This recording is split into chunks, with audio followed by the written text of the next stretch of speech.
right, there we go. I think we are ready to begin. Hello. Welcome to today's daily Bible reading. My name is Cleo. Today we're going to be continuing our reading of Leviticus.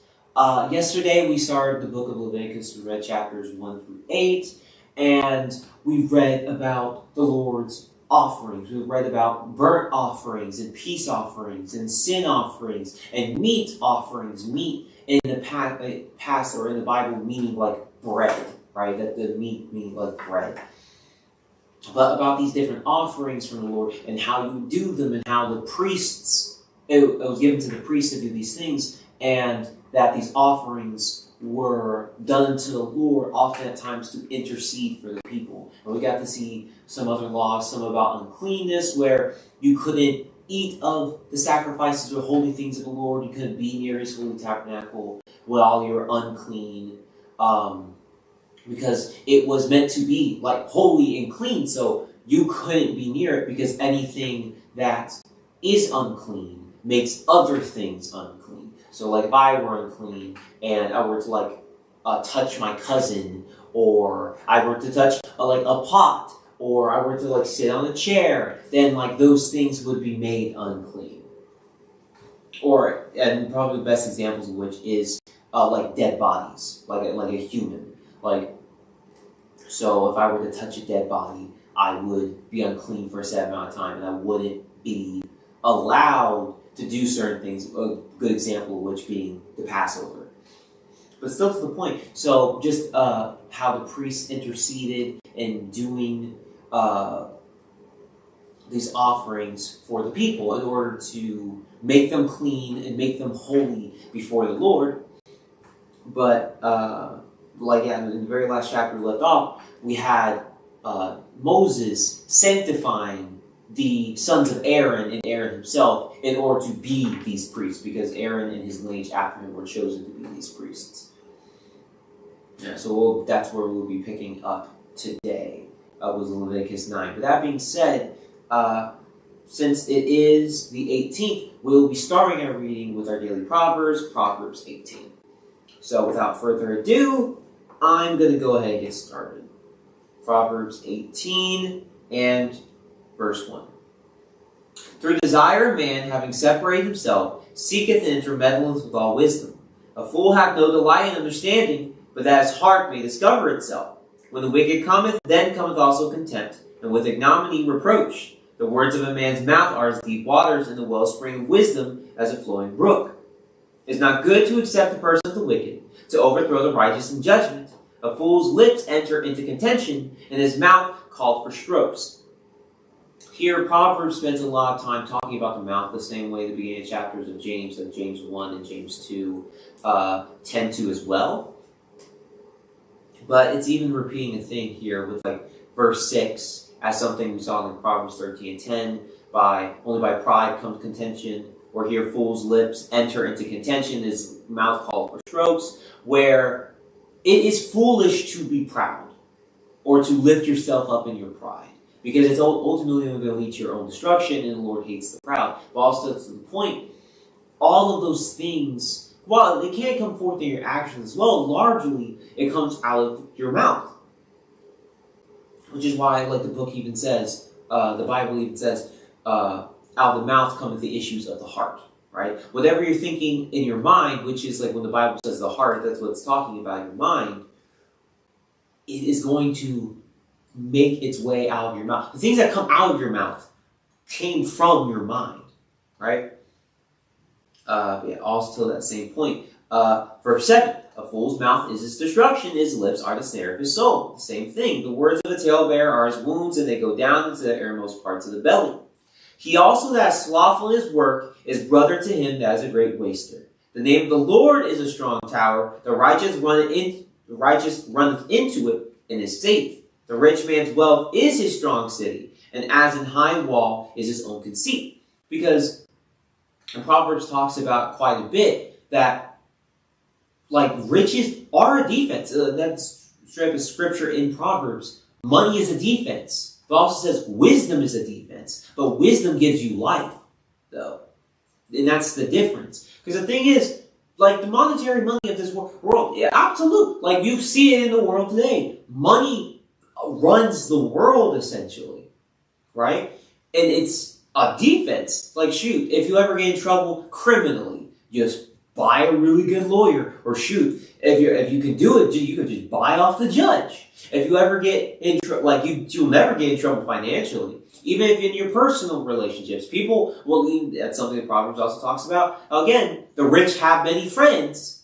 Even in your personal life, people like you more because you're rich. Or because you have money, so on and so forth.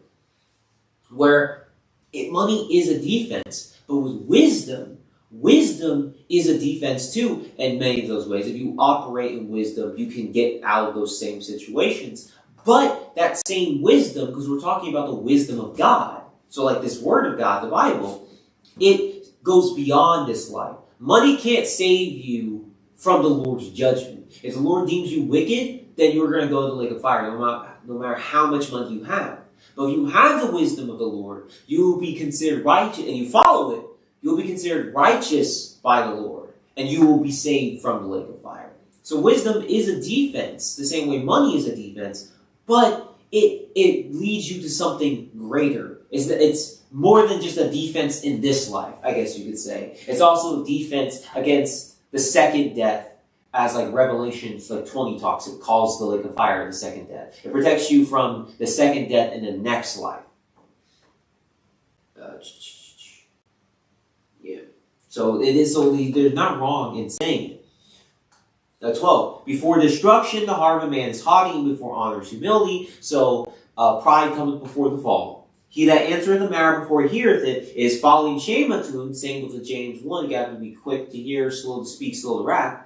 The heart of the prudent gaineth knowledge, and the ear of the wise seeketh knowledge. If you are wise and you are understanding and have knowledge of the Lord, you know that you don't know everything. A. B. You know that you have to continually seek Him. That's why we end every time we do our daily Bible reading, we end it with 1 Timothy to 2 Timothy 3, where study to show yourself approved to God. All Scripture is good for knowledge. It's good for knowledge, rebuke, reproof, instruction in righteousness, so on and so forth. All because you can never stop seeking God, meditating His law day and night. You can never have enough. You always, if it even isn't for just learning more, at the very least, it's for maintenance. Because even the world has a saying for it. If you don't use it, you lose it. And it works the same way with God. The flesh resists the spirit. And we live in this world. The flesh is always out here. Every time we go to work, every time we watch a TV show, every time we do anything, we're interacting with the flesh. We are eating of the flesh, as Romans puts it. We're taking part in the flesh in the ways of this world. So if you don't counteract that with more spirit, aka the Word of God, the Bible, then your spirit, the wisdom, the Word of God that you have within you, is going to dissipate, is going to be weakened by the flesh of this world. Which is why it's so important. Like it says, and that's why the wise, the heart of the prudent getteth knowledge, and the ear of the wise seeketh knowledge. Because you can never have enough, and you need to, it's a constant fight. There is never an ending to it. 16. A man's gift maketh room for him, and bringeth him before great men. He that is first in his own cause seemeth just, but his neighbor cometh and searcheth him. The lot causeth contentions to cease, and parteth between the mighty. A brother offended is hard to be won in a strong city, and their contentions are like the bars of a castle. A man's belly shall be satisfied with the fruit of his mouth, and with the increase of his lips shall he be filled. Death and life are in the power of the tongue, and they that love it shall eat the fruit thereof. Again, so death and life are in the power of the tongue. Because, like the Lord even says, every idle word will I judge. The Lord will judge us upon every idle word. Idle meaning just, idle literally meaning just like pointless or like non-thinking. So like every word you say without even like thinking about or like thinking about saying it, or you have a good reason to say it, or like without any real discretion, like you're just talking, right? And some people will say, as the book even sometimes will say, jesting, where just like you're just talking, right? Like, they're talking without purpose. But the Lord's going to judge every word, every idle word. So that death and life in the power of the tongue is a very real thing. The Lord's going to hold us all accountable for every idle word. And that is the determinant of, or like one of the determining factors, just your life, how you lived. And that, like I said, includes your tongue, of whether you will end up in the lake of fire or end up in the Lord's kingdom. 22. Whoso findeth a wife findeth a good thing and obtaineth favor of the Lord. The poor useth entreaties, but the rich answereth roughly. A man that hath friends must show himself friendly, and there is a friend that sticketh closer than a brother. 24. That's true as well. Yeah. Proverbs 18, very good chapter. It spends a lot of time talking about the tongue. The tongue is, as James puts it, is a world of iniquity filled with deadly poison. Like, your tongue can get you in a world of trouble. And there are countless examples just within the Bible of that exactly. Ananias and Sapphira, we talked about that, was like Acts 5. We talked about it yesterday, where they lied. That's what caused them to, not the fact that they gave less than what they received, because they didn't have to give anything. They decided to just give that amount. What happened was they lied about they only received as much as they had given. And that's what got them killed. Not the fact that they gave less. Peter directly says to Ananias, like, you didn't have to give us anything. When you sold the thing, like, because they sold land to get the money. And when you sold the land to get the money was still yours. You could have done whatever you wanted with it. You still didn't have to give us anything. And then you gave it to us. But then you lied about how much you got for the, like, you basically lied to make it seem as though you sold this land and all the money you got from the land you gave to us. But I know, like, the Lord has revealed to me that, no, you've kept back part of it. Which you can. Like, it's not that you can't do that, but you lied about doing that. And I get that amount. Job, even in defending himself in the book of Job, he was like, it's literally the entire book. His friends coming up against him saying he did something wrong, he sinned against the Lord, which he didn't. As you can see in the beginning chapters of like Job 1 and Job 2. But in trying to like defend himself, he just started getting really proud. Once again, he started getting really proud in how he was speaking. And as I believe Elihu even says, like in chapter like 33, it's a ways down into it. He says like, well, you've defended yourself rather than God.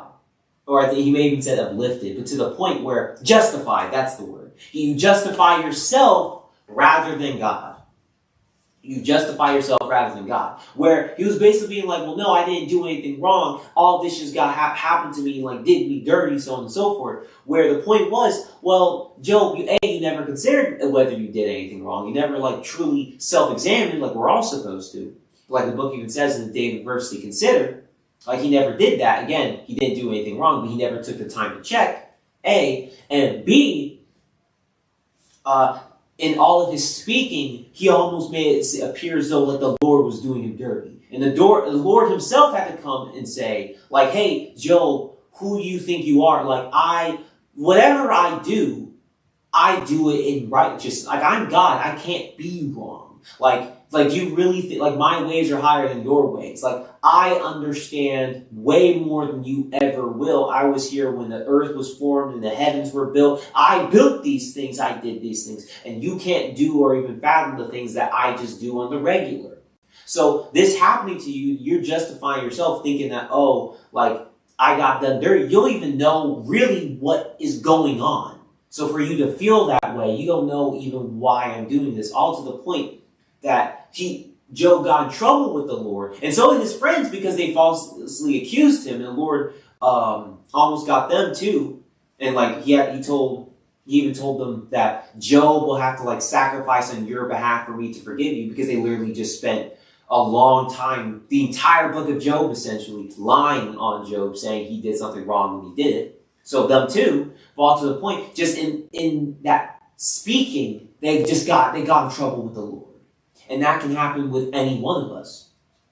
We have already spent a little bit of time in Leviticus talking about, like, very briefly, vows, which are the same thing. It's just what you say in your mouth. Just like you say, like you promise or you vow that, like, oh, I'm going to do this thing if you do this thing, and so on and so forth. And we see examples of those same vows in the Bible, and it works the same way, where if a man's made a vow, he has to keep it. We're all still to the point. Like, the tongue is very, very, very dangerous, and you have to take it seriously. Because the Lord takes it very seriously. Like I said, every idle word. Yeah, but with that, I think Leviticus 18 is cool. So now we'll go to Leviticus 9. Yeah, I said Leviticus 18 and Proverbs 18 is cool. So now, Leviticus 9. I'll go ahead and get it. Leviticus 9 and verse 1. And it came to pass on the 8th day that Moses called Aaron and his sons and the elders of Israel. So at this point, he's been purifying Aaron and his sons for 7 days. They've done the sacrifices and they put them away for 7 days. So now the 7 days have ended, and now it's the 8th day, he's calling them back out. Right? 2. And he said to Aaron, take the young calf for a sin offering and a ram for a burnt offering without blemish, and offer them before the Lord. And unto the children of Israel thou shalt speak, saying, take ye a kid of the goats for a sin offering, and a calf and a lamb both of the first year without blemish, for a burnt offering. Also a bullock and a ram for peace offerings, to sacrifice before the Lord, and a meat offering mingled with oil. For today the Lord will appear unto you. And they brought that which Moses commanded before the tabernacle of the congregation. And all the congregation drew near, and stood before the Lord. And Moses said, this is the thing which the Lord commanded that ye should do. And the glory of the Lord shall appear unto you. And Moses said unto Aaron, go unto the altar, and offer thy sin offering, and thy burnt offering, and make an atonement for thyself and for the people. And offer the offering of the people, and make an atonement for them, as the Lord commanded. So, like, they're offering, again, these offerings to make intercession for at this point, Aaron himself and for the people. So, like, an atonement for the forgiveness of their sins. Because remember, at this point, they've only just very recently come up out of Egypt. And then even, like, Exodus 32, we had the golden calf, where they sinned against the Lord. But, like, pretty much the entire people going up until idolatry. So, the Lord needs the people to be clean. And especially his high priests to be clean. His high priest and his priests to be clean. 8. And Aaron therefore went unto the altar and slew the calf of the sin offering, which was for himself. And the sons of Aaron brought the blood unto him, and he dipped his finger in the blood, and put it upon the horns of the altar, and poured out the blood at the bottom of the altar. But the fat, and the kidneys, and the caul above the liver of the sin offering, he burned upon the altar, as the Lord commanded Moses. And the flesh and the hide he burned with fire without the camp. And he slew the burnt offering. And Aaron's sons presented unto him the blood, which he sprinkled round about upon the altar. And they presented the burnt offering unto him, with the pieces thereof and the head. And he burnt them upon the altar. And he did wash the inwards and the legs, and burnt them upon the burnt offering on the altar. And he brought the people's offering, and took the goat, which was the sin offering for the people, and slew it, and offered it for sin as the first. And he brought the burnt offering, and offered it according to the manner. And he brought the meat offering, and took a handful thereof, and burned it upon the altar beside the burnt sacrifice of the morning. He slew also the bullock and the ram for a sacrifice of peace offerings, which was for the people. And Aaron's sons presented unto him the blood, which he sprinkled upon the altar round about. And the fat of the bullock and of the ram, the rump and that which covereth the inwards and the kidneys, and the caul above the liver. And they put the fat upon the breasts, and he burnt the fat upon the altar.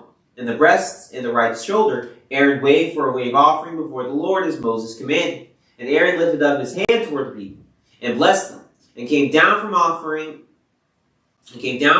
of the sin offering, and the burnt offering, and peace offerings. And Moses and Aaron went into the tabernacle of the congregation and came out and blessed the people.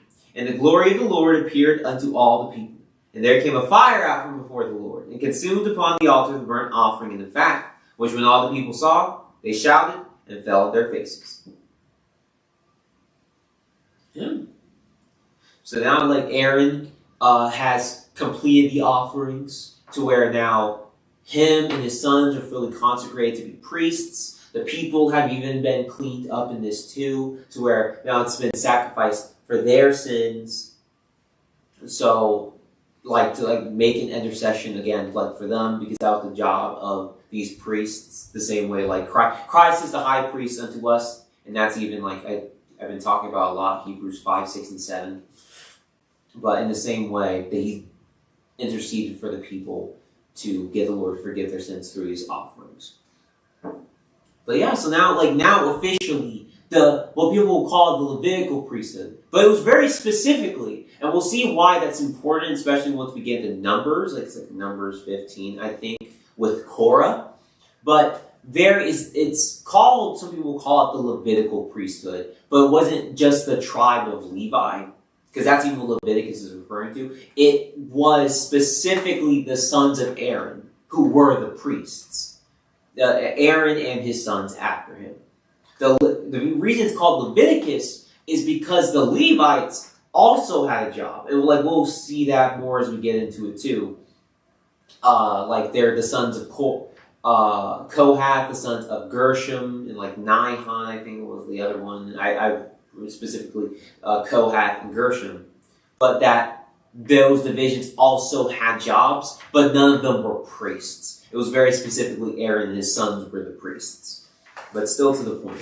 This is just the official setting up of that priesthood of Aaron and his sons. So at this point going forward, they are the priests and they are doing these sacrifices for the people, so on and so forth. And we'll see more of the sacrifices and why they did them as we move further along in Leviticus. But yeah. With that being said, we can go ahead and we can go ahead and go to Leviticus 10. I always forget to say it, so I'll just say it now.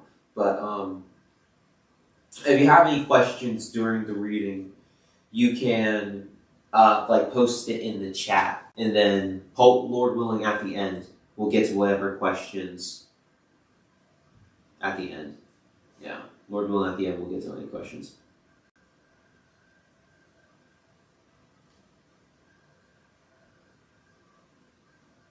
Which is why I just put it in the chat right there.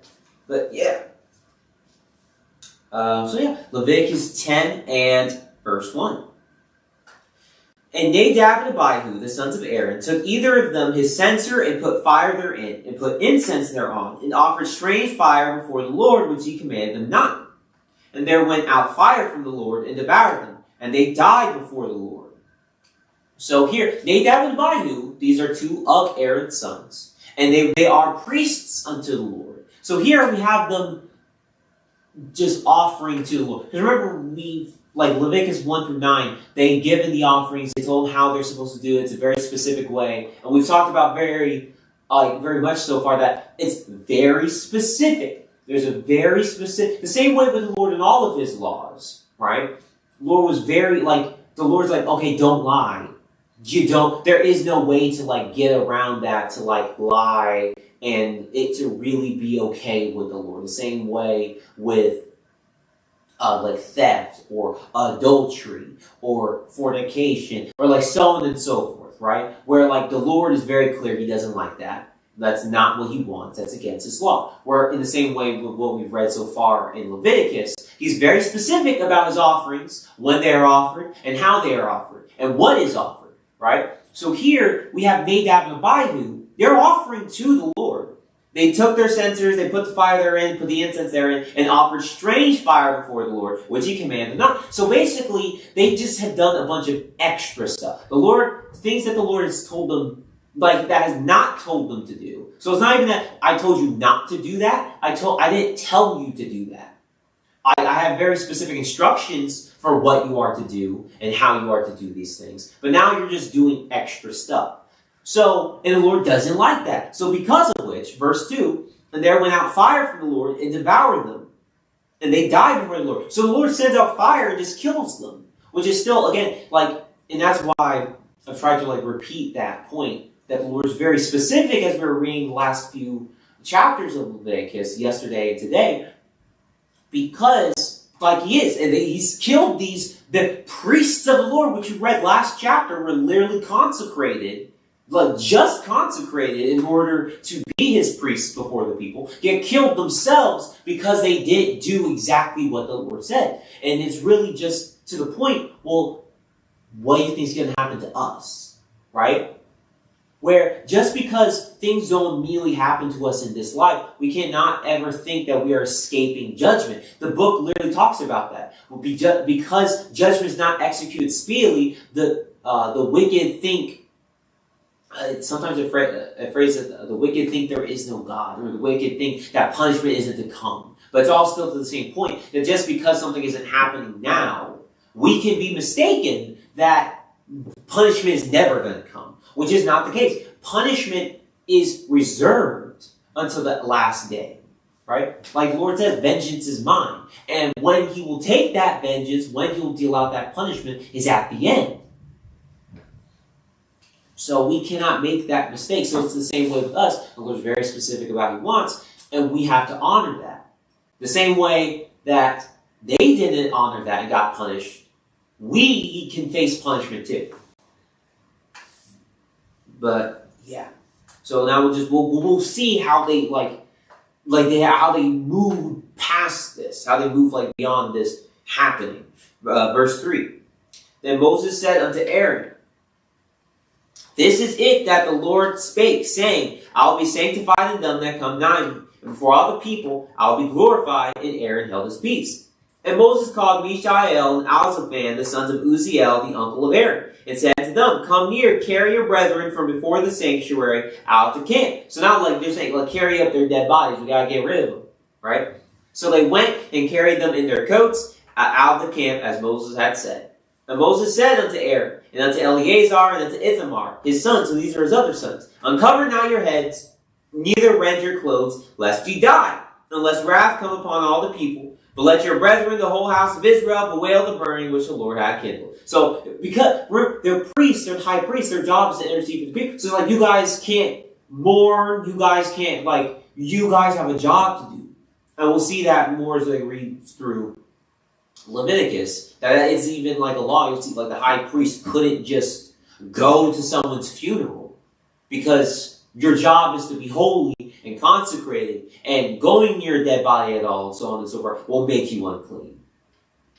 And we can't have that because you are the guy who's supposed to be making everyone else clean. You are the high priest.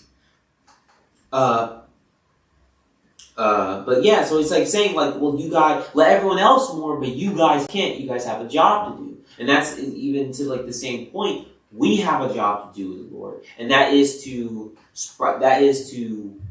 study His Word, is to follow His Word, keep His laws, to spread the gospel, and to love our neighbor. And that love our neighbor is really the same as keeping His law, but I'm just adding further emphasis on it, just keeping the fruits of the Spirit, putting on the mind of Christ. And really all those things are the same thing, but I'm just making a point. We have jobs to do as well for the Lord. So in the same way, at all times, we should be doing our jobs the same way as, we're seeing Aaron and his sons, Eleazar and Ithamar, had to. Because that's just the position, that's just the role the Lord's given all of us, right, as His servants. 7. And ye shall not go out from the door of the tabernacle of the congregation, lest ye die. For the anointing oil of the Lord is upon you. So because you guys have been consecrated as His priests. And they did according to the word of Moses. And the Lord spake unto Aaron, saying, do not drink wine or strong drink, thou nor thy sons with thee, when ye go into the tabernacle of the congregation. Lest ye die, it shall be a statute forever throughout your generations. So you can't be drunk on the job.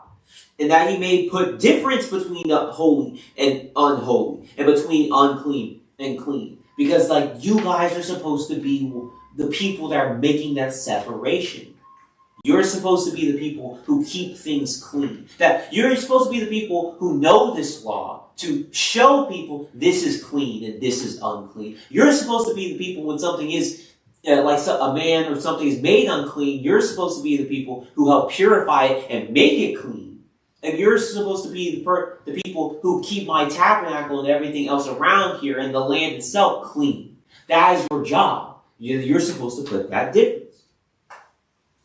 11. And that ye may teach the children of Israel all the statutes which the Lord hath spoken unto them by the hand of Moses. And they're supposed to teach the people. Teach the people his laws. I even said before. So literally unclean and clean, literally in the sense, because you could be made like physically unclean to where, like I said, like yesterday, it's a status to where, like when you're unclean, you can't do certain things, or like you need to stay away from people because you'll make them unclean.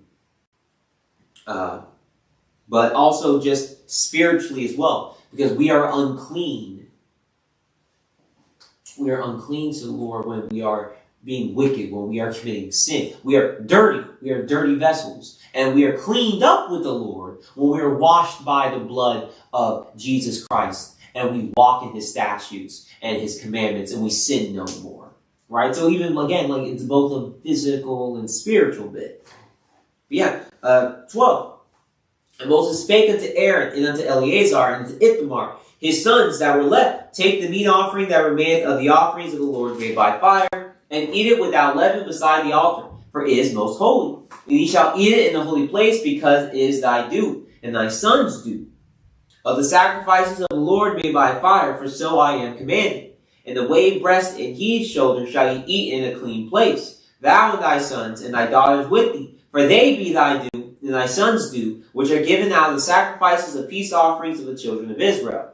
The heave shoulder and the wave breast shall they bring with the offerings made by fire of the fat, to wave it for a wave offering before the Lord. And it shall be thine, and thy sons with thee, by a statute forever, as the Lord hath commanded. And Moses diligently sought the goat of the sin offering, and behold, it was burnt. And he was angry with Eleazar and Ithamar, the sons of Aaron, which were left alive, saying, Wherefore have ye not eaten the sin offering in the holy place, seeing it is most holy? And God hath given it you to bear the iniquity of the congregation, to make an atonement for them before the Lord. So now here, again, they've been like commanded to, like, when they're doing these offerings, they like there's a specific portion that is good for them to eat, that they're supposed to eat. So now we've gotten to this point, Eleazar and Ithamar, Aaron's two other sons, because remember, Nadab and Abihu died at the beginning of this chapter, so these are his two other sons, right? The two that are left of the priests, right? And he's like, well, why haven't you guys eaten of, like, you just let it get burnt up, you guys didn't eat of it, like, you didn't do, because you guys are, like he said, is, like, a statue is like an inheritance to you. Yeah, it shall be given out the sacrifice and the peace offerings of the children of Israel. It shall be thy due. Like, due as, like, your payment, inheritance. Like, it is yours, right? It is yours to have, yours to keep. So it's like, well, it's yours. Like, you guys haven't, done what you're supposed to do with it. 18. Behold, the blood of it was not brought in within the holy place. You should indeed have eaten it in the holy place, as I have commanded. So it's like you guys didn't eat, like you guys didn't do what you're supposed to do. 19. And Aaron said unto Moses, Behold, this day have they offered their sin offering and their burnt offering before the Lord. And such things have befallen me. If I had eaten the sin offering today, should have been accepted in the sight of the Lord. Because remember, we've read back the sin offerings or the peace offerings or the burnt offerings or the meat offerings, they could not be eaten the next day over. Right? Whatever was left over that they didn't eat was supposed to be burned. So Aaron's making the point. He's like, yeah, like a mistake's been made, right? Behold, this day have they offered their sin offering and their burnt offering before the Lord, and such things have befallen me. So it's like, I wasn't able to eat the offering. Like, I couldn't eat it. And if I had, so he's saying, like, well, I wasn't able to eat it yesterday. But So and if I were to eat it today, you're saying that it would have been better if I tried to eat it today, but because he's making the point, well, I couldn't eat it today because the Lord told us directly, you can't eat it the day after, you have to burn it up. So he's just making the point, well, I couldn't do it yesterday, and I can't do it today, so what am I supposed to do?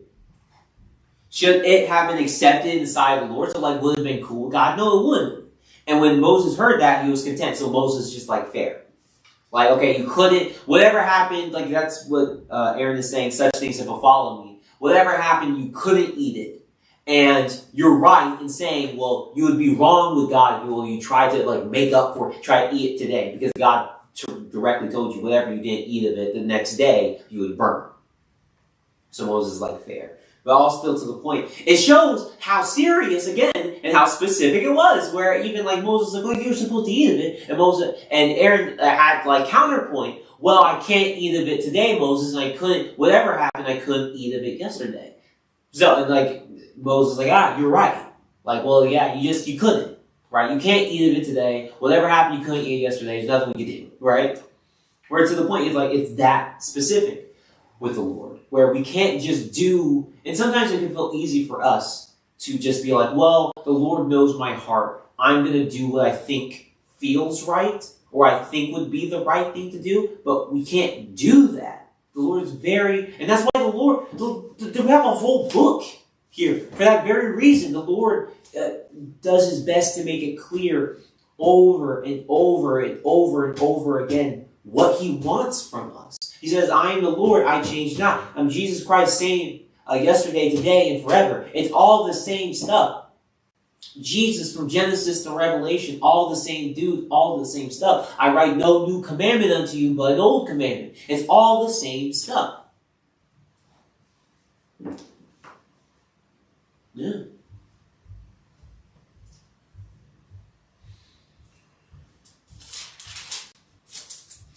Yeah, that's why it's just so important for us to always keep that in our minds. And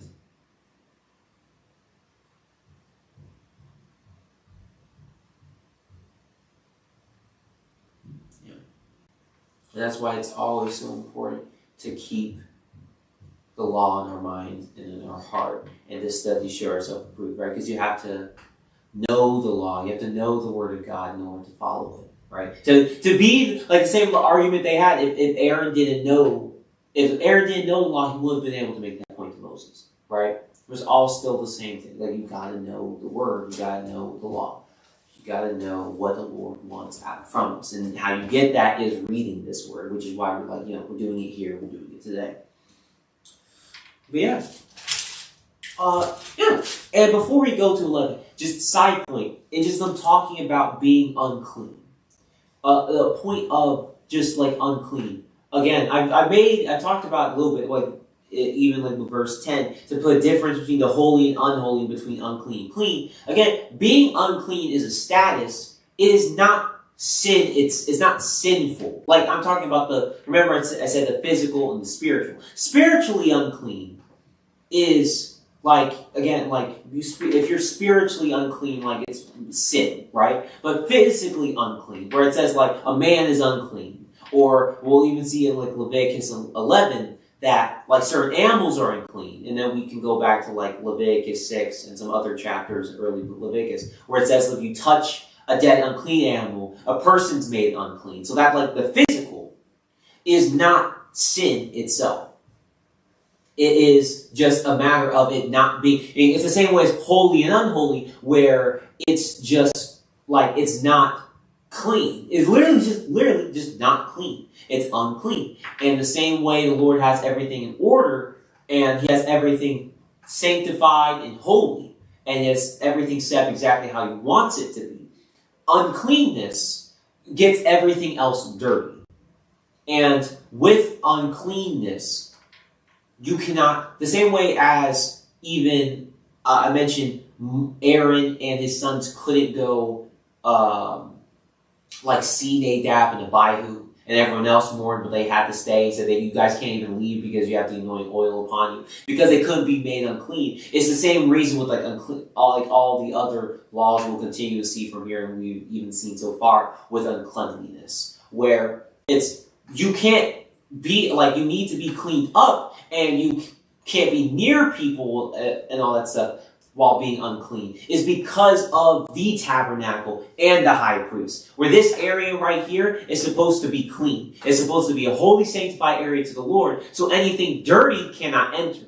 Which is why, as we'll keep reading, we'll even see that the Lord has specifications for who can be a priest, just beyond being a son of Aaron. Because it says you can't be blind. It says you can't be deaf. It says you can't be I believe it says halt-footed, which essentially means you're lame, you can't walk on one of your legs, and so on and so forth, and things that sometimes we'll say, oh, it's those are superficial things, but to the Lord, it's well, I need a perfect person to fit this role. And that's how he puts it. I need the first fruits. I need a perfect person. Because remember, even this role represents Christ. And Christ was perfect, right? We're all still to the same point. This was an area that had to stay holy and had to stay clean. So that's why we couldn't have unclean people just around. Again, the state of being unclean, the status, like I said, the physical, was not a sin. It just purely was, well, we can't have that here.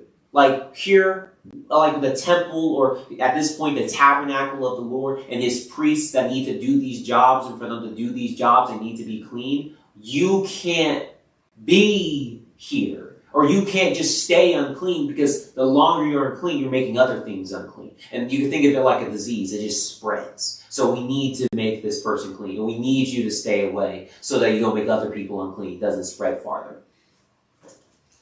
But, yeah. So that being said, and then even is all the talk about the law, we can go ahead to Leviticus 11, because this is a law we mentioned a few times. This is sometimes what people call the dietary law. It doesn't have a specific name in the Bible, because the law is not a thing of where it's a separate thing here and a separate thing here. The law of the Lord is just the Bible. It goes beyond even just Deuteronomy. The entire Old Testament, and then you go past the Old Testament and to the New Testament, Matthew through Revelation, because a lot of what Matthew and Revelation says is just repeating what the Old Testament says, because that's all the same thing. The law is just what the Lord has commanded from Genesis to Revelation. So there is no separation of the laws, really. But yeah, so this is just sometimes what people call it in order to make things simpler, so everyone knows what we're talking about. But just the point, there is no real separation biblically in the Bible. It's just I'm telling you several things. But yeah, without further ado, we can go ahead and start with verse 1, Leviticus 11 and 1. And the Lord spake unto Moses and to Aaron, saying, Speak unto the children of Israel, saying, These are the beasts which ye shall eat among all the beasts that are on the earth. So he's telling them this is what you can and you cannot eat, because the Lord has rules for this. Verse 3, Whatsoever parteth the hoof and is cloven-footed, and cheweth the cud among the beasts, that shall ye eat. Nevertheless, these shall ye not eat of them that chew the cud, or of them that divide the hoof, as the camel, because he cheweth the cud, but divide not the hoof, he is unclean unto you. Which is even here, they bring up, because remember, a few chapters before in Leviticus, let me see if I can find it. If not, just early chapters of Leviticus, they bring up clean and unclean animals. And even if you were to go back into Genesis, with Noah, which I'll go ahead and do that too. So early Leviticus, and then even going back here in Genesis, I think it's chapter 7. Yep. Genesis 7, it mentions clean beasts and other beasts being unclean beasts. to the point where, like, that distinction was always made, but the unclean beasts were things you couldn't eat. Because remember, even touching an unclean beast would make you unclean. So the Lord was like, well, that's not clean, that's not good for you to eat, that's not even good for you to touch it, because then you'll be made unclean. And I don't want you to be made unclean. Again, it's not like a sin directly to be made unclean. Because, like, that's the same as, like, you're touching a dead body, like, we'll read other things. Like, a woman on a period is unclean. You're not unclean, like, you're not sinning because you're a woman and you have a period. That's biological. But the sin comes in where you don't obey the things about that uncleanness, where, like, people are supposed to be purified.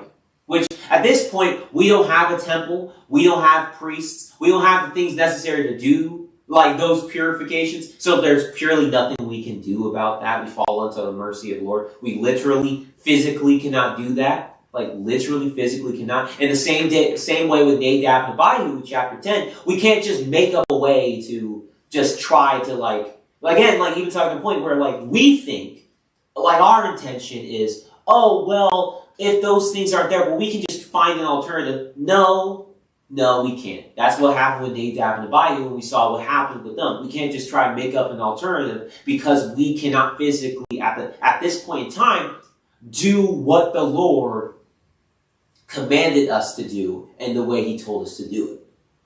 We can't. Because even in the Bible, there are times where the temple was destroyed and they didn't have Levites. And they didn't do that. We don't see them do that anywhere. Ezra and Nehemiah being a perfect example. That's when they went to try and go back and rebuild the temple of the Lord. But during that time, you never saw them just randomly just do stuff because they didn't have the proper methods of doing it from before. Because again, that's the whole point of Nadab and Abihu. The Lord has a specific way He wants things done. If you can't do it that way, don't just start randomly doing it another way. So still to the point, just being physically unclean is not a sin. But even here, it is a sin where He's telling you not to eat of it. So this is like a direct commandment. You shouldn't be eating of unclean flesh, right? Nevertheless, these shall ye not eat of them that chew the cud, or of them that divide the hoof, as the camel, because he cheweth the cud, but divideth not the hoof. So you have to have both. He is unclean unto you. So here, as Evelyn said, it's a direct commandment. These unclean animals that don't fit so far this criteria, because we'll see there's more criteria. The ones that don't fit this criteria, you can't eat them. So that's the direct commandment. So this would be sin to go against it. But still, let me, hold on.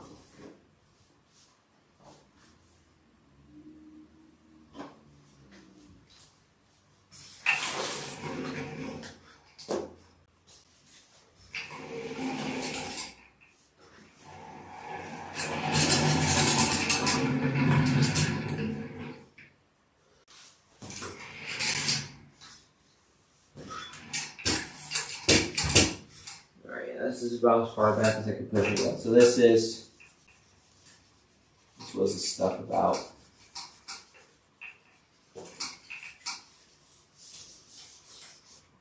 I think it doesn't erase that well. Granted, I've left it here for a few days at this point.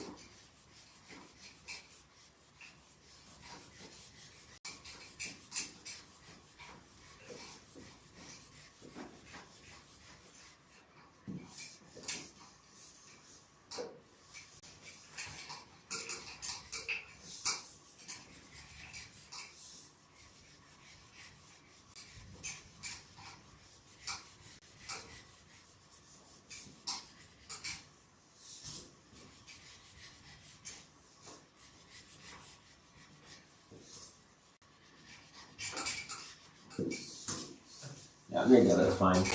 That's good enough. Okay, so what have you read so far?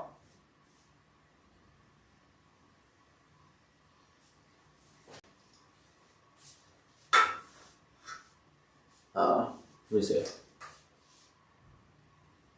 Yeah, get some better light on it. Then even camera up a little more. Pull it back a little.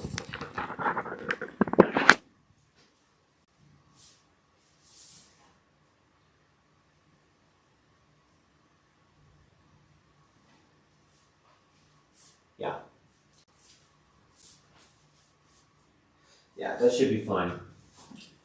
So, yeah. Leviticus 11 and 1. And the Lord spake unto Moses and to Aaron, saying unto them, Speak, these are the beasts that ye shall eat among all the beasts that are on the earth. So, this is, like, people call dietary law of what you can eat. That's what we're talking about. So, whatsoever parteth the hoof, and is cloven-footed, and cheweth the cud among the beasts that ye shall eat. So, this is just like the beasts. Right? Which, I mean, if you look in like Genesis 1, when he refers to the beasts, like the beasts, he's like more so referring to like the land animals. Right? So that they have to check off 2 boxes with the Lord. It says, whatsoever part the hoof is cloven-footed, so part the hoof, so cloven foot. So think of something like a cow, right? When you see like their hooves, they are like split in the middle, right? And cheweth the cud among the beasts shall you eat. So they have to check both of these boxes. Cheweth the cud means cheweth the cud. You can Google it if you'd like, but cheweth the cud is literally like almost like a separate organ sac, almost like in the stomach, or like it's not technically part of the stomach, but basically when animals they like eat grass and stuff like that, they will. And like a cow has one too, because a cow is like a clean animal under this, but they like chew it and it goes into like a first stomach that like extra digests like the grass and the grain, and that they will like sometimes go back up into their mouth and they'll chew it some more and go back into the what's called the cud, and then it'll go into their actual stomach. That's what like the cud. That's what like the cud is, right? It's essentially like an organ almost. So like that's what like cheweth the cud means, right? So they have to fit both of these boxes, and he lists an example. Nevertheless, these shall ye not eat of them that chew the cud, or of them that divide the hoof.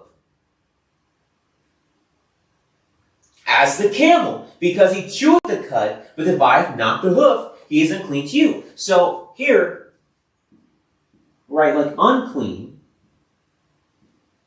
So like these are the things you can't eat. Camel. Because it checks, I'll just write like this is box 1 and 2, and we'll keep it going down the way. But so it doesn't check box 1, but it checks box 2. So like you can't eat a camel because it chews the cud, but it doesn't part the hoof. 5. And the coney, because he cheweth the cud, but divideth not the hoof, he is unclean to you. The same way, right? The coney, they chew the cud, but they don't divide the hoof.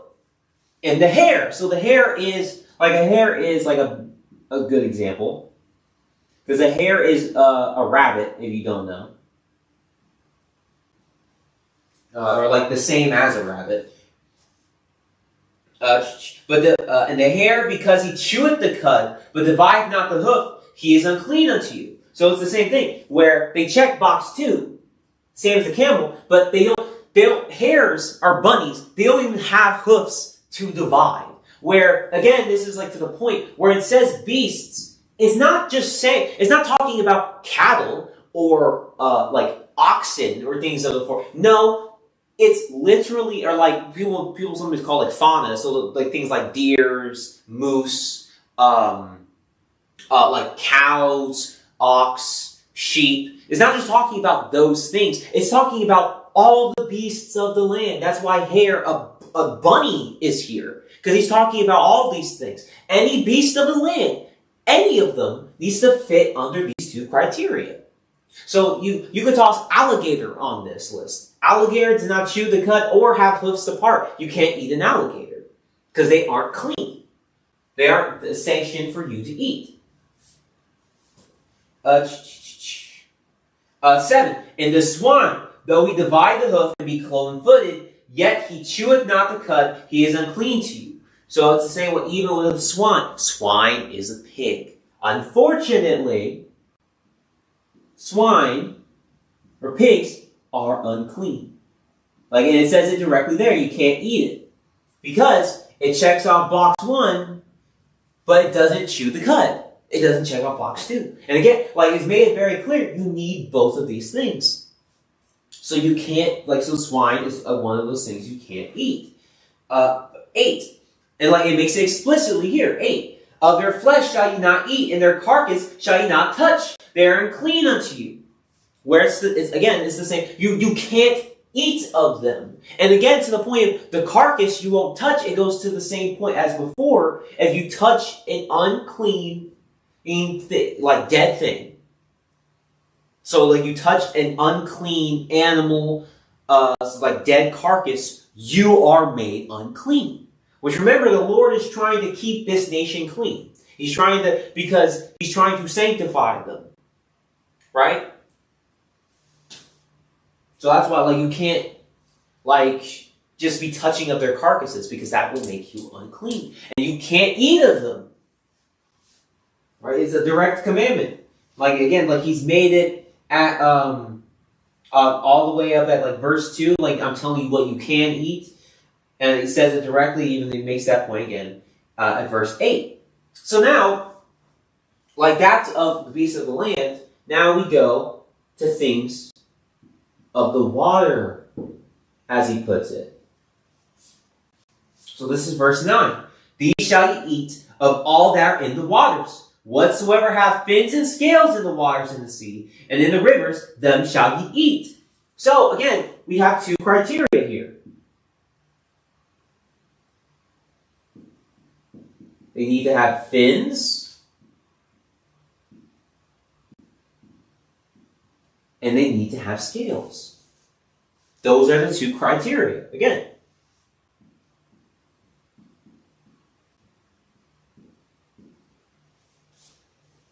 And let's see. 10. And all that have not fins and scales in the seas, and in the rivers of all that move in the waters, and of any living thing which is in the waters, they shall be an abomination unto you. They shall be even an abomination unto you. You shall not eat of their flesh, but ye shall have their carcasses in abomination. Whereas, again, the same thing. You can't eat of these things, and their carcasses should be an abomination unto you. They're, disgusting. Because, again, you touch these carcasses, you are made unclean, because these are unclean animals. Right, unclean animal.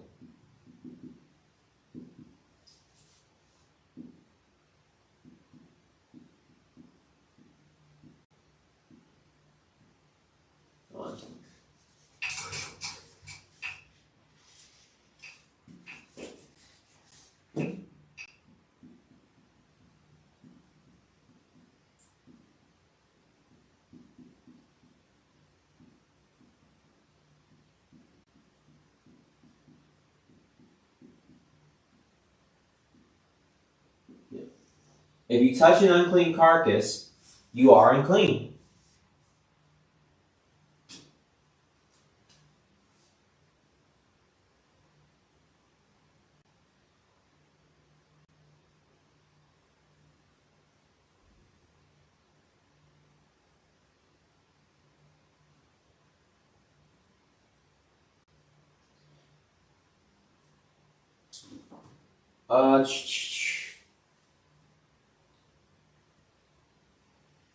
Yeah.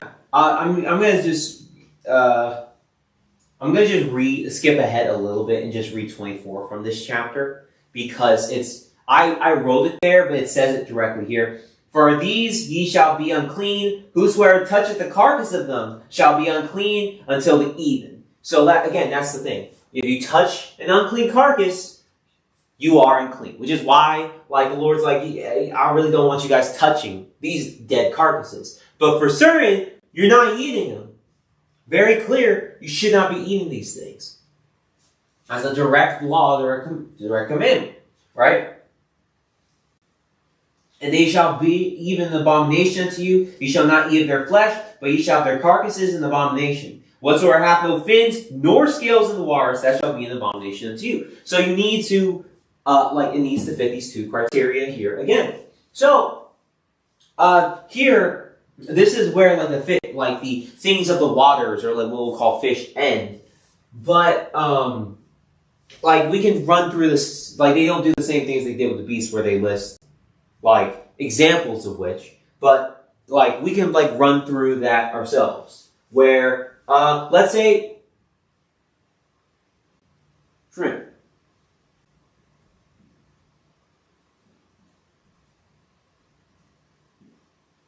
Does it check the shrimps? Do they check boxes 1 or 2? Well, shrimps don't really have fins, and they most definitely do not have scales. So it doesn't check any boxes, so it would be unclean. Alright, then let's think of something like catfish. Right?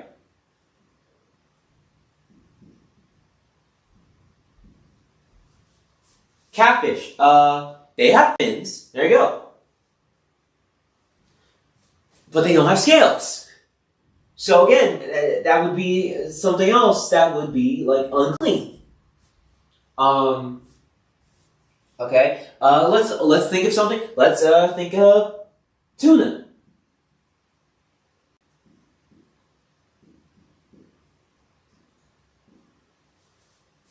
Alright, tuna, they have fins. Yeah. And tuna, they have scales. So they would be unclean. So they would be, this is the unclean list, but they would be here. Because tuna, they have both fins, and they have both scales. So they're clean. They're not unclean. So another unclean one.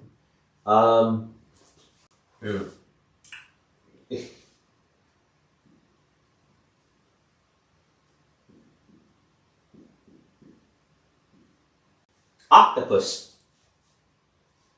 Now they don't got neither. They definitely don't have fins or scales. So they would be considered unclean too. Where it's just all continually the same thing, where the same as the beasts of the land in water, where they need to fit these criteria. Now here, we're going to get into what they call the fowls of the air. Fowls mean, and here's the thing, with man, we have to differentiate a little bit. Fowls means flying creatures with the Lord. We fowls nowadays, when with man and mankind, when we refer to fowls, most of the time we're referring specifically to birds. But fowls with the Lord, technically, it just really means flying things, and you'll see why I say that specifically in a second. But and that's just to give more clarity. So we're gonna see with fowls. Let's go ahead right here. He doesn't give a list of criteria. He just gives you a list of directly the fowls that you cannot eat. So for this, they have to fit this criteria. For this, they have to fit this criteria. But for fowls, he just gives you a list of, these directly are the unclean fowls. And any of the fowls that are on this list, you cannot eat. Right? So, yeah. Now we're on to 13. And these are they which ye shall have in abomination among the fowls. So these are the unclean ones from fowls. They shall not be eaten. They are an abomination. The eagle. So I'm going to write eagle.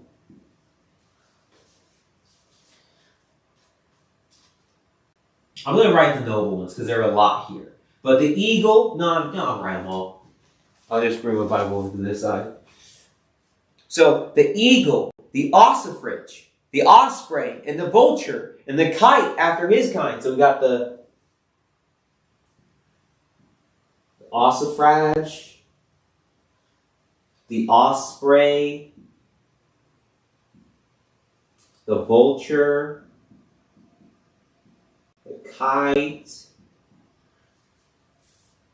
every raven after his own kind, and the owl, and the nighthawk, and the cacao, and the hawk after his kind. So yeah, so now we have like the raven, owl, nighthawk,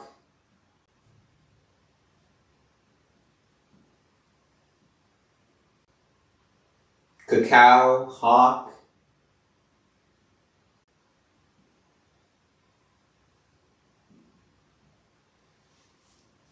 the little owl and the cormorant and the great owl, I'll just keep that. I'll put the little owl and the great owl under the owl.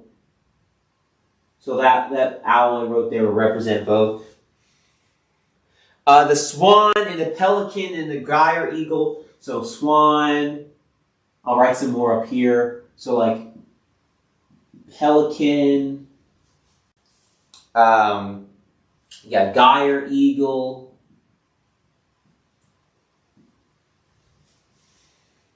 and the stork, and the heron after her kind, and the lapwing, and the bat. See, the bat, yeah, that's why I mentioned the flying thing there too. Because like a bat's not a bird, but again, the fowls with the Lord is just referring to flying things of the air. Because remember, we got beast, which is all the land stuff, water, all the water stuff, fowl, this is just, this is what just put it here, that's just all the air. So God is just literally dividing it. Lives on land, lives in water, lives in air. That's literally just how he's dividing it. God's not doing like a mammal, fish, and like bird. It's just land, water, air. So, but still, I'll write those two. Stork, heron, lapwing, bat. So we can't, I'll put bat with a lowercase b, we could make that capital. Bat. So these are the fowls of the air that we cannot eat of, right? And even like that goes for like even the things that are like very closely related to. It's like because even like a swan and a duck, they're like the same thing.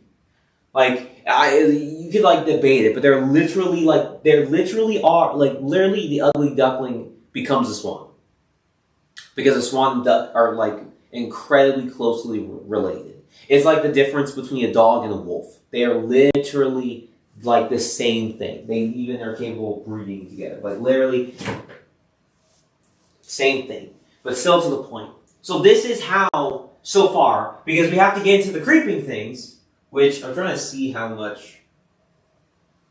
Yeah, if I scoot this over to the left a little bit.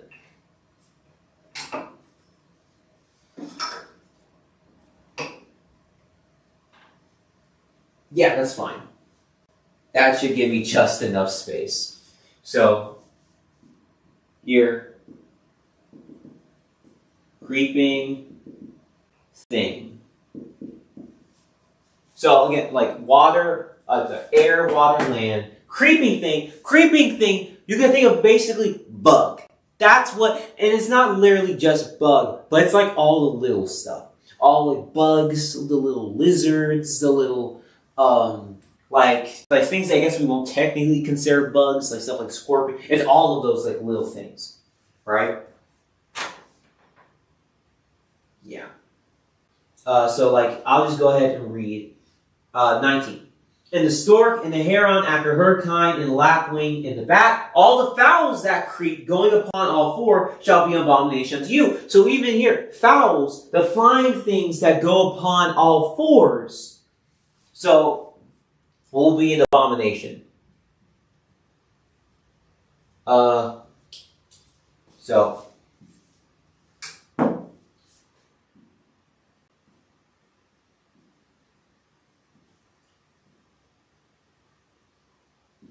I'll circle that because that goes into like sort of the creeping things too. So 21. Yet these may eat of every flying creeping thing that goeth upon all fours, which have legs above their feet to leap withal upon the earth. So he's basically talking about bugs. But now, just on the creeping thing, I'm gonna write clean. Because that's how he does it. In the same way with the fowls, he just tells you everything that's unclean that you can't eat. With the creeping thing, he tells you all the clean things that you can. And these are things that even like, once I start naming them, you'll be like, oh, wow, these are things I've seen people eat in the Bible. 21. Yet these may ye eat of every flying, creeping thing that goeth upon all four, which have legs above their feet, to leap withal upon the earth. Even these of them ye may eat, the locust after his kind, the bald locust after his kind, the beetle after his kind, and the grasshopper after his kind. So yeah, these are the things you could eat. Locust, bald locust, beetle, grasshopper. Yeah. And even like going to the grasshopper, really good example. John, what was it? He was living off of grasshoppers and honey? Or was it locust? But it was one of these things, huh?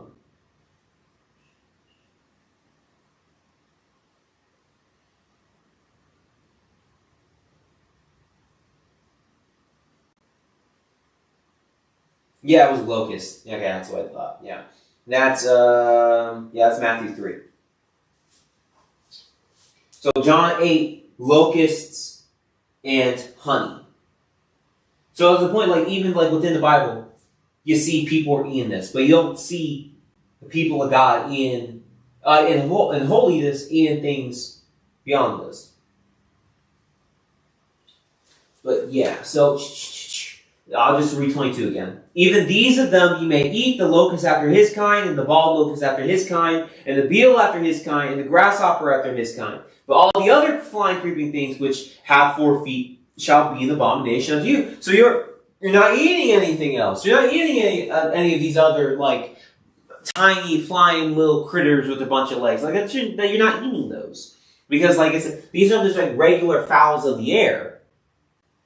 But like I said, like the flying creeping thing, like is even more specific, where these are the clean things that you can't eat, but everything else is unclean. So again, think of something like a fly, or a gnat, or a bee, or even like sometimes there'll be flying ants. That too. Yeah. 24. And for these ye shall be unclean. Whosoever toucheth the carcass of them shall be unclean until the even. Same thing. Whosoever beareth aught of the carcass of them shall wash his clothes and be unclean until the even. The carcasses of every beast, not which divideth the hoof, and is not cloven-footed, nor cheweth the cud, are unclean unto you. Everyone that toucheth them shall be unclean. So now he told you not to eat them, but now he's elaborating for why he didn't even want you to really touch them, because you are made unclean. 27. And whatsoever goeth upon his paws among all manner of beasts that go on all fours, those are unclean unto you. Whoso toucheth their carcass shall be unclean unto the even. So that even then, think about stuff like dogs, cats, like mountain lions, stuff like that. Where all of that, like he even used the words paws specifically, which immediately takes you off of number 1 over here on the beast land section anyway. Because if you got paws, you don't have a hoof. So you definitely aren't parting the hoof, or you definitely don't have a cloven foot. 28. And he that beareth the carcass of them shall wash his clothes, and be unclean until the even. They are unclean unto you. These also shall be unclean to you among the creeping things that creepeth upon the earth. The weasel, and the mouse, and the tortoise after his kind. So now he's even mentioning more of, because remember, this was like the flying, creeping things. So now he's mentioning more that are unclean unto you. The weasel and the mouse, the tortoise after his kind, and the ferret, and the chameleon, and the lizard, and the snail, and the mole. So like even there, like the snail, I'll just toss these on here too. But like there goes your escargot. And like we can't be eating mice. So like I'll write those down too. Because even here, like he throws out some more. So I already wrote snail, mouse, weasel, tortoise. So you can't, turtle soup, can't be eating that. I don't really know if people eat turtle soup like that, but you can't. You can't eat it. Ferrets, chameleon, lizard, I wrote snail, and mole.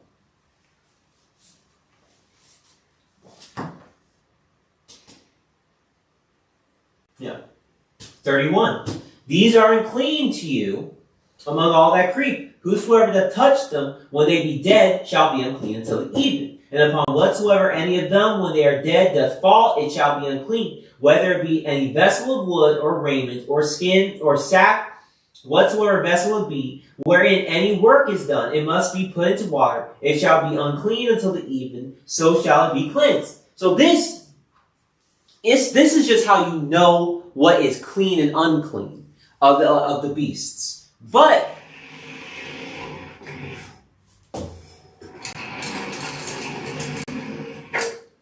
there are even rules. I think this is.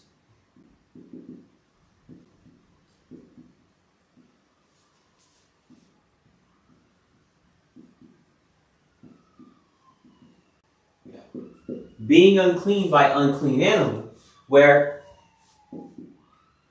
you touch the dead carcass,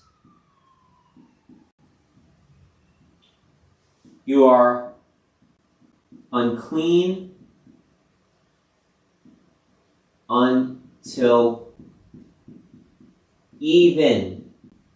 Remember, that's the going down of the sun. But side note, that's part of it. You have to wash. Yeah, where is it? Yeah. You must wash your clothes.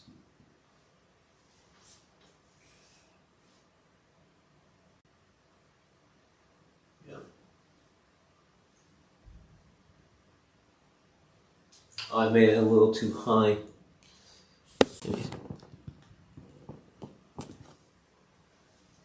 Move the camera up just a little bit. But, yeah. So that's one of them. And it says anything, and upon whatsoever any of them, when they are dead, doth fall, it shall be unclean. And whether it be of any vessel of wood, or raiment, or skin, or sack, whatsoever vessel it be, wherein a work is done, it must be put into water, and shall be unclean until the even, so it shall be cleansed. So anything it touches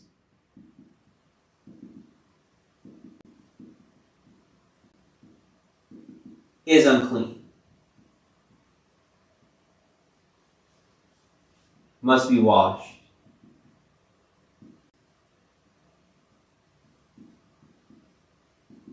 Until even. And every earthen vessel wherein any of them falleth, whatsoever it is in it shall be unclean, and he shall break it. So if it's like a pot, like pottery or earthen vessel,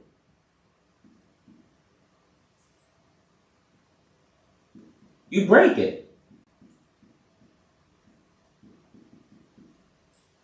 Because you can wash the other stuff, but this is an earthen vessel, so you would smash that.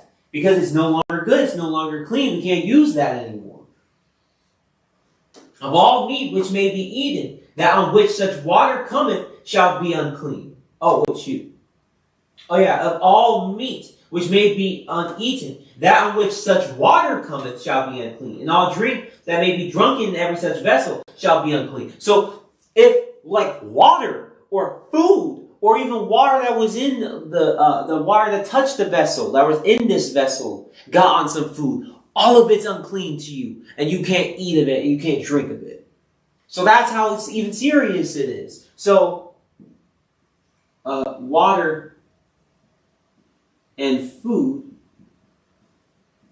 that as it puts specifically, that can be eaten. Because remember, he's making a distinction between what can and cannot be eaten. The clean animals that can be eaten and the unclean that can't. Water and food can be made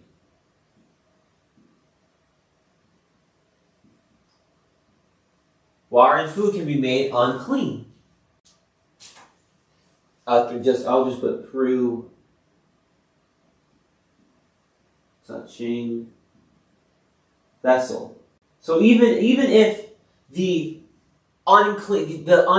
dead unclean animal did touch the water or the food, if it touched the earthen vessel, and then that earthen vessel, like, you didn't make it clean, and that earthen vessel is then used for food or water or so on and so forth, then that is made unclean.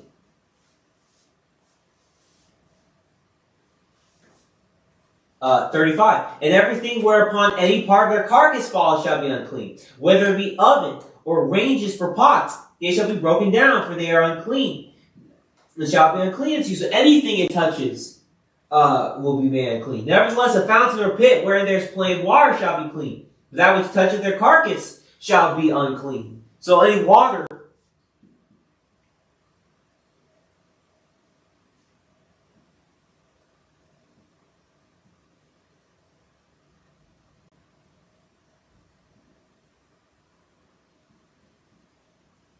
and what it means by saying that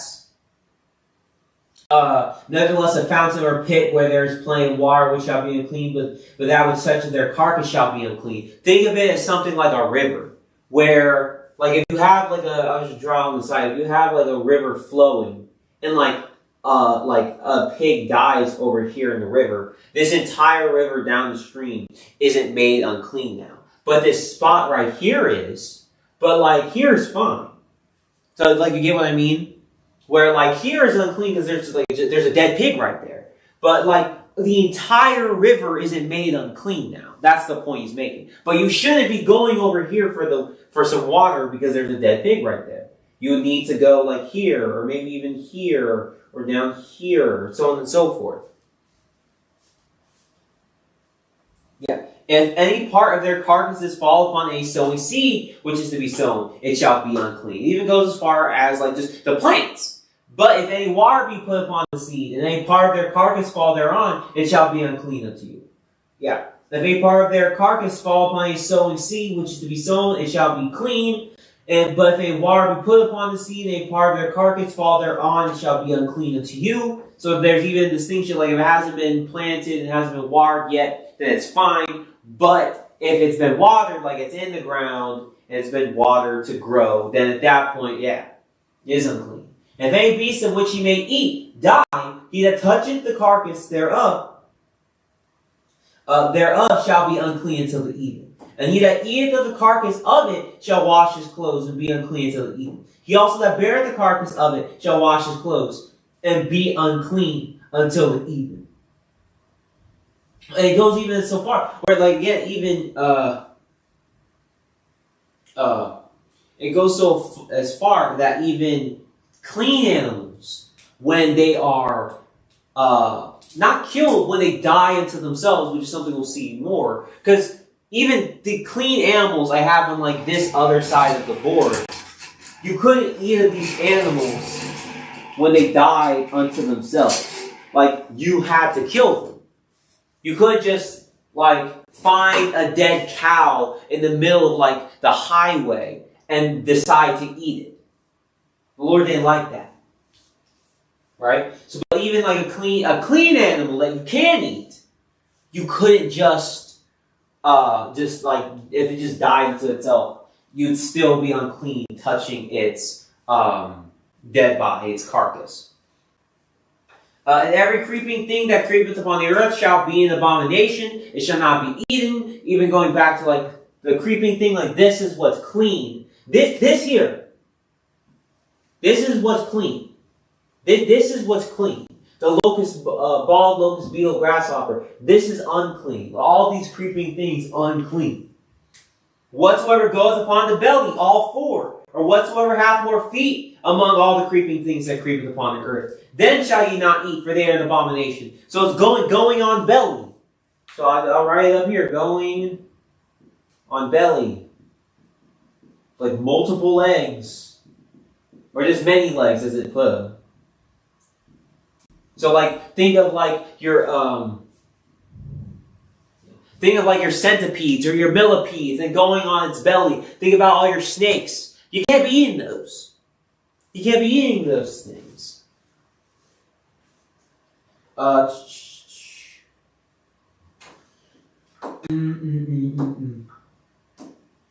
43. Ye shall not make yourselves abominable with any creeping thing that creepeth. Neither shall you make yourselves unclean with them, that ye should be defiled thereby. So like you shouldn't be making yourselves unclean with these things. You shouldn't be eating of these things. You shouldn't be dealing with these things. 44. For I am the Lord your God, ye shall therefore sanctify yourselves, and ye shall be holy. For I am holy. Neither shall ye defile yourselves with any manner of creeping thing that creepeth upon the earth. So, like, it even goes back again to that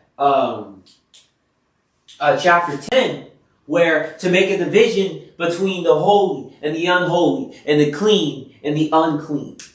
Where we shouldn't just be dealing with all of this stuff. Where again, being physically unclean isn't a sin unto itself, but we're trying to dwell with the Lord. That's the whole point. That his tabernacle, where God is literally dwelling, that's his house, is there. And the Lord does not want any uncleanness at his house. And to be able to go up to his house and do things, you can't be unclean. So you can't even touch the dead body of these things. You shouldn't even be near them, because you should be able to come up to the Lord. And touching these dead, unclean things would prevent you. Again, at the same time, we're talking very specifically about... Let me move these out of the way,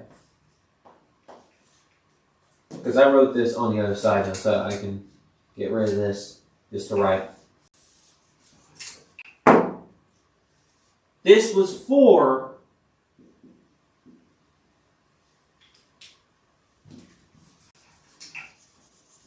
Because remember, we're talking about two things. What you can eat, and then just what is an unclean versus clean animal.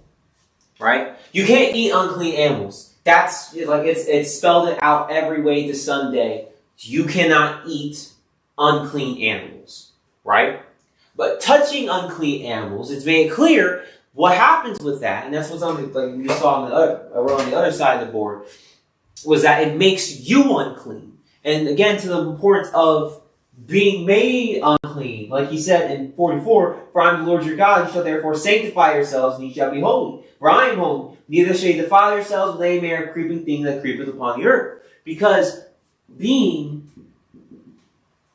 unclean stop you from going up to the tabernacle, temple, to see God.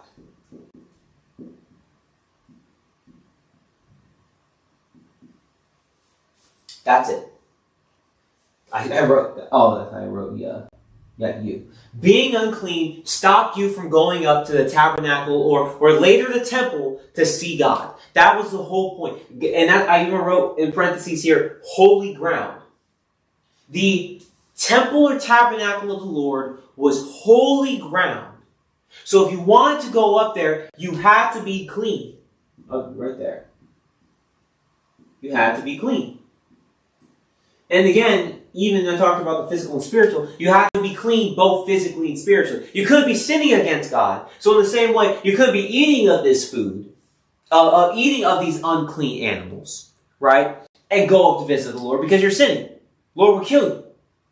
If he hadn't already, he would have killed you then because you can't be here. And in the same way, if you're physically unclean, you've touched one of the dead carcasses of these things, well, you can't be here because this is a holy ground and I can't have uncleanness here. I can't have that here. You need to be clean.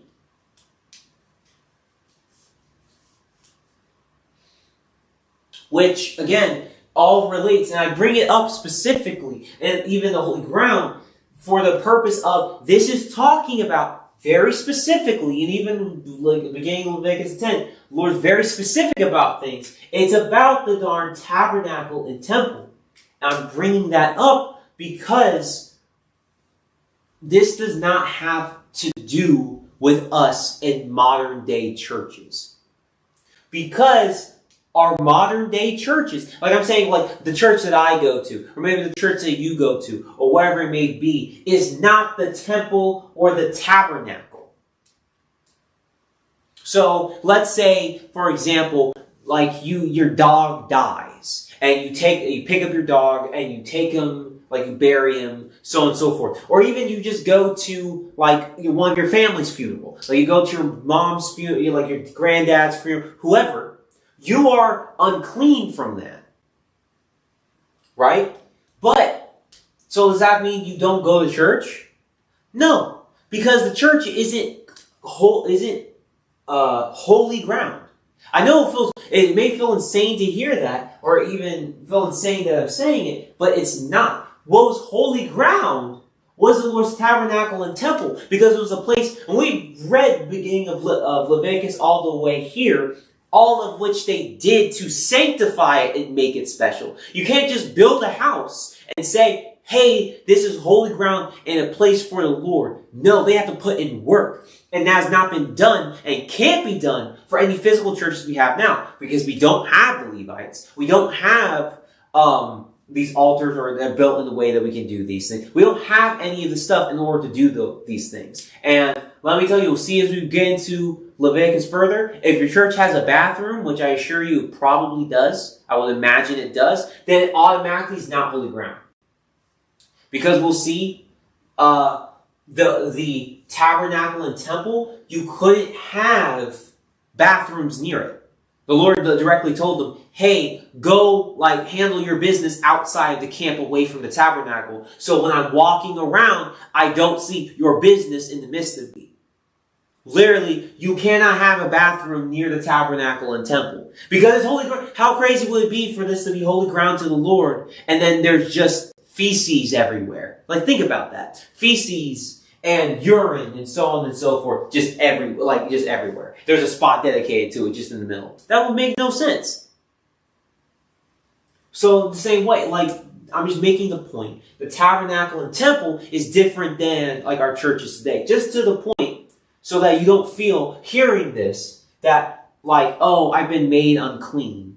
Because really, even to the point, to be made clean, you have to, we'll see that more as we read, you have to go through sacrifices, which again we can't do because there aren't Levites and there isn't a temple. So really, still to the point, I want you to feel as though hearing this, that I'm unclean, I can't or I shouldn't go to church on the Sabbath or whatever, when no, that's not how it works, and it has nothing to do with church. It had to do with the tabernacle and temple, which no church today is. It just isn't. There's no church today that has the Levites doing the order of the Levitical priesthood that we see today and have been sanctified in the manner in which they were here, and so on and so forth. It just doesn't exist. It currently just does not exist. So, in terms of, like I said, being unclean and you can't go up to the church is not applying to the churches that we have today. It just doesn't. But yeah, now 45. For I am the Lord that bringeth you up out of the land of Egypt to be your God. Ye shall therefore be holy, for I am holy. Because that's the goal of all. We're trying to be holy like the Lord, right? This is the law of the beast and of the fowl, and of every creature that moves in the waters, and of every creature that creepeth upon the earth, to make a difference between the unclean and the clean, and between the beast that may be eaten and the beast that may not be eaten. Right? Because that's what all of this is. What is clean, what is unclean, what is unclean, what is clean, and what can be eaten. The things that fit this criteria here, and that aren't on this list, and these specific ones here. And the ones that you can't, which are these ones here, all this here, and some of the stuff this here. And then pretty much anything that's pretty much every creeping thing that's not on this list here.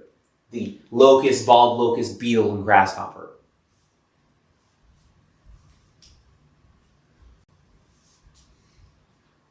And yeah, that's Leviticus 11. I realize I spent a while on Leviticus 11. But it's very important because this is a very large foundation of the Bible. It is an incredibly, incredibly large foundation of the Bible. Let me see if I can. Or even I can scoot this over just a bit. And no.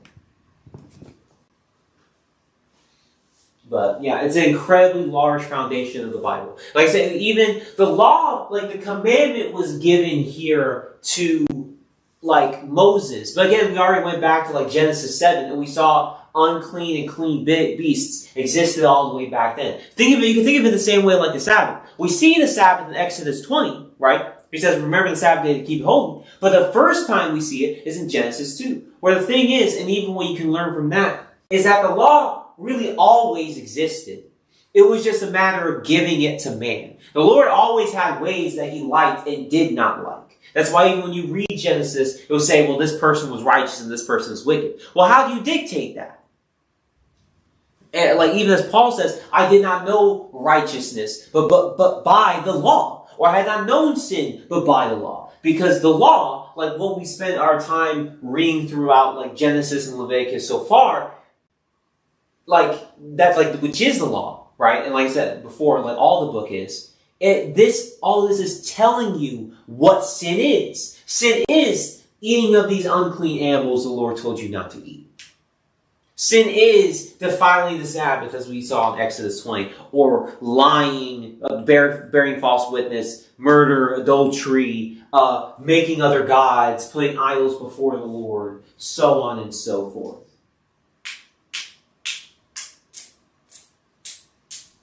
But yeah, like it's like I said, a very foundational principle. These are the things you can eat, and these are the things you can't. Yeah. That.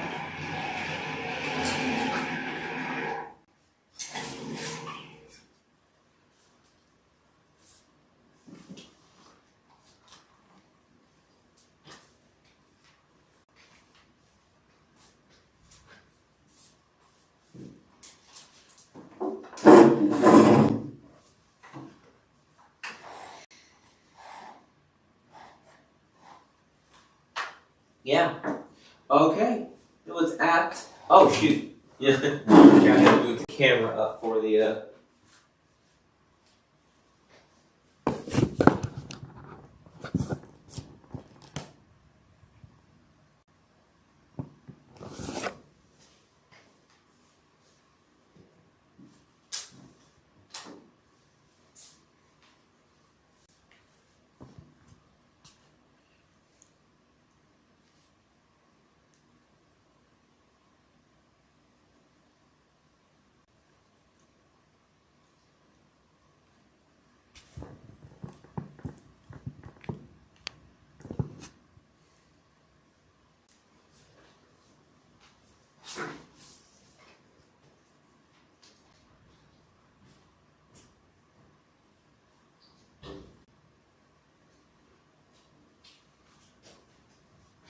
Alright, yeah.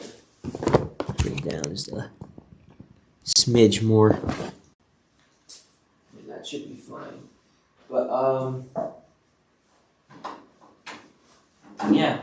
So now, I'll just do Leviticus 12. I think, 8:15. Well, a little longer than planned. Okay. I meant longer on that chapter. Yeah, I didn't realize I've probably spent like an hour at least on that. But it's good because that, like I said, foundational principle and all. But that being said, I think I'll read chapter 12 and we'll call it with this. Leviticus 12 and verse 1. And the Lord spake unto Moses, saying, Speak unto the children of Israel, saying, If a woman have conceived seed, and born a man-child, so like a woman's like she's given birth, she's had a kid, and it's a boy, then she shall be unclean 7 days. According to the days of the separation for infirmity shall she be unclean. Again, it's the same point as before I've said, being physically unclean. Like literally just like it's like saying here, it's not a sin. Literally a woman giving birth would be unclean. Right? It's just a matter of, and you could even think of like uncleanness when we're talking about the Lord in comparison, that the Lord is a spirit being. He's literally not flesh. Right? So something like giving birth, or even though we'll see more things that make people unclean, is like a sore, or a cold sore, or like a leaking ooze, or a bloody wound, where these are fleshly things. These are like good, gross, fleshly things that the Lord, as a spirit being, like that's not like how I'm not about that. These are like plagues, not plagues is the right word, infirmities. There you go. These are infirmities that like the flesh has, but I'm not flesh, I'm a spirit. So like that can't be where I'm dwelling. And that's even thinking about that man. If you go back to like really Genesis like 2, Genesis 3, man was never supposed to be dying in the first place. We were never supposed to be dealing with the ailments and the infirmities and the burdens and the plagues that we have now. Right? So this was never even really part of the plan. But these things can't be near me with the as the Lord has like really kind of said, with like being unclean and so on and so forth. Like it can't be near me. So even here, like I said, it's not directly sin, but it's just like, well, you can't be near the Lord. And there's certain things you can't do as well. So like here, like, but she were to give birth, right? Have a boy, she'll be unclean 7 days. According to the days of the separation for her infirmity, shall she be unclean. And then the 8th day, the flesh of his foreskin shall be circumcised, because all boys are supposed to be circumcised of the flesh on the 8th day, where it was even a part of his covenant that he made with Abraham, would be signed perpetually throughout your generations. And she shall then continue in the blood for purifying 3 and 30 days. So even like in purifying into being made clean, right? Because she was unclean. And now during this time, she's working to be made clean. She shall touch no hallowed thing, nor come into the sanctuary until the days of her purifying be fulfilled. Again, the same thing. Where, like, it's not a thing, she hasn't, like, she's not sinning because she's unclean, but you can't be here at the sanctuary, the temple, the tabernacle of the Lord. You can't touch a hallowed thing. That means a holy thing. These things are consecrated in the temple. You can't touch it because you're unclean, right? Until the days of her purifying be fulfilled. So essentially saying, until she's clean again, she can't. So she would be sinning if she didn't obey this. If she went and touched those hollow things and went into the sanctuary and so on and so forth, while she was still unclean and she hasn't been made clean yet, she would still be sinning then, but she wouldn't be sinning just by being unclean. Like she's not sinning because she gave birth. That is my main point. The same way no one else is sinning because they're made clean, unclean in like certain other ways. Like I said, like even having a running nose literally is a way you are made unclean. But also the point before, the sanctuary, very specific, like this is we're talking about the tabernacle here. We're not just talking about any church, because these are, like I said, hallowed things and hallowed ground being the tabernacle. And like we don't have any hallowed items or hallowed ground. Not here in America. Even if you were to try and go to Israel, you don't have that right now. You don't. So the same way, like you could, your home is no different than the church. I'll put it that way. The church building is no more hallowed than your house at this point as of right now, because we don't have, like as far as I'm aware, no one has gone to try to consecrate their place. And even to do that, you would need the Levites, and you would need to do them after all of these sacrifices and these orders that have been prepared since, like we've read from Leviticus 1 to here. Which again, like no one's done that, because even now we don't know where or like who the Levites are. Let alone specifically Aaron's seed, which is, as it points out in Ezra, you need to to be able to specifically prove your lineage in order to even go into the priest's office anyway. So we just don't have that, right? But still. 5. But if she bear a maid child, then she shall be unclean 2 weeks, as in their separation. And she shall continue in the blood for purifying 66 days. So it's the same. So for a maid child, just being when she had a baby girl, it's the same thing, but it's like longer. Where for the boy, in total, it was like, 40 days? Yeah. While for the girl, it was a total of 80.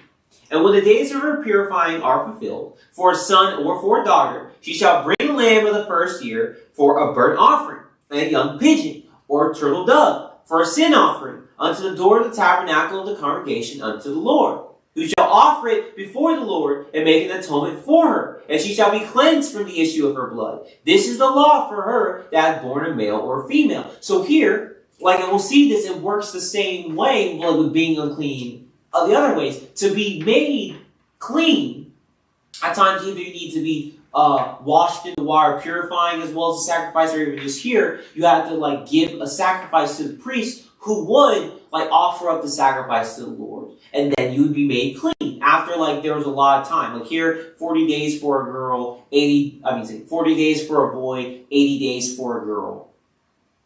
But it's all still to the point that at the end of those days, the time appointed, she had to sacrifice. Which even still to the point, we can't even really do that because, again, the priests are still not here. So it's even still one of those things I'm trying to build a point. This is an important thing because it's showing you how important the Lord took his home and his tabernacle and his temple, which really our bodies are supposed to be the tabernacle of the Lord. In the sense, the Lord should be dwelling within us, so we should be taking the proper measures to make our body holy to the Lord. Remember, even as I said before, the unclean and clean are both physical and spiritual. So spiritually, we should be making ourselves clean unto the Lord by keeping his law, keeping his commandments, not sinning, putting on the mind of Christ, so on and so forth, and not dealing with wickedness, making ourselves unclean.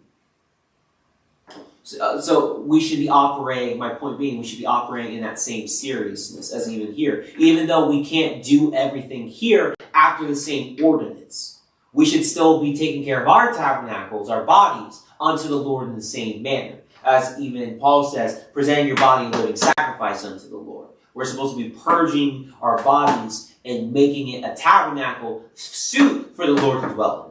Right? Which is really what they're doing here too. Because the tabernacle is a holy place and we can't allow anything unclean to enter in here. The same way it should be for us. But verse 7. Who shall offer it before the Lord to make an atonement for her. And she shall be cleansed from the issue of her blood. This is the law for her that hath born a male or a female. And if she be not able to bring a lamb, then she shall bring 2 turtles or 2 young pigeons, and one for the burnt offering and the other for a sin offering. And the priest shall make an atonement for her, and she shall be clean. Where it's even the same thing. Well, she doesn't have this, well, she could use this, so on and so forth. But also the same thing. He had to make a sacrifice for her. Which even, again, I say this every time we talk about priest sacrificing, but still leading to Christ doing the same thing. He was made a sacrifice for us. He was the priest who offered himself as an offering, as a sacrifice. But, yeah. With all that being said, Leviticus 12, that's where we'll call it for today. Today, we got some good reading. We read Leviticus 9 through 12. That's 4 chapters. Granted, not a lot, but I really wanted to make sure we took the time to really go into Leviticus 11 in terms of it talking about the aspects of what you can and you cannot eat, as well as we just talk about unclean and clean, because that's something we're going to see more and more and more and more as we continue to read throughout Leviticus. It's a very prominent thing for all the reasons as we sort of talked about so far, where the tabernacle was meant to be a holy place to the Lord, so unclean things couldn't go therein. So you needed a way to make things clean, as well as a principle that, unclean things cannot be near here. But, yeah. So, with all that being said, I don't have an ending script I really think of. at the top of my head right now. I quoted a lot of scripts, but weirdly enough, I can't even remember some of the ones I quoted. But still, to the point. Yeah. As always, thank you again for joining me today for our daily Bible reading. It's always great. Study, show yourself approved unto God. All Scripture is good for knowledge, rebuke, and reproof, instruction unto righteousness, knowledge. I always say the same things. Put on the mind of Christ. Charity is the bond of perfectness. Love your neighbor as yourself. Love your God with all your body, your soul, your mind, every piece that's within you. Trying your faith, work of patience. Remember to be long-suffering. Don't be weary in well-doing.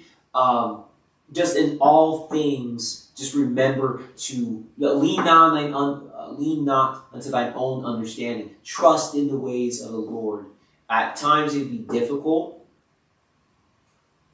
to put your complete faith in the Lord, but is what we all need to do. Because even just in the Proverbs we read today, Proverbs 18, the Lord is the one who guides the steps. He is the one who makes the end of matters. He is the one who will be doing judgment at the end of the day. And He is the one who's written the guidelines, the law, the way of which we should dictate our lives, the matters that dictate our faith. So, in all things, we need to always remember that the Lord is the one that gave us life. He's the one that loves us. He's the one that died for us, right? Being Christ. But, yeah. All that being said, always read for yourself. And Lord willing, I'll see you tomorrow.